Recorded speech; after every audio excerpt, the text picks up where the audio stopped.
വരയ്ക്കതേട്ടാ വരച്ചേരേ മണിയമ്മ ഓടിക്കും. ഇനിതെന്താ റോസാപ്പൂ? അത് റോസാപ്പൂ. ദേ അവിടെ റോസാപ്പൂ. ദേ റോസാപ്പൂ വേണ്ട? റോസാപ്പൂ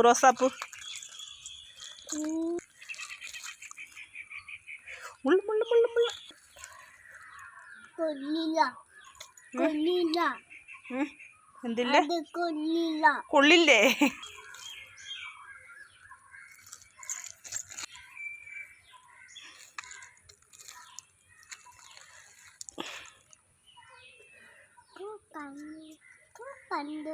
പൂ കണ്ടു